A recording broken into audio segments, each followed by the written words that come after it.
நமக்கு சோறு தான் முக்கியம்.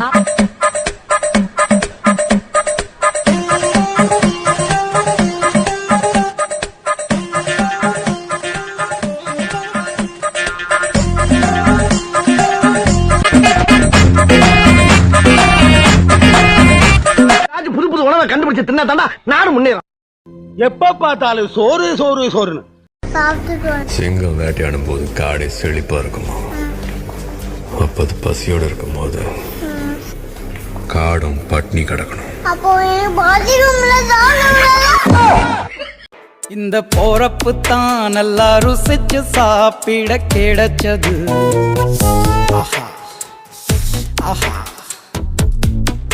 அத நினைச்சுத்தான் மனோ உலகம் முழுவதும் பருக்குது. அட சுட சுட, அட சுட சுட.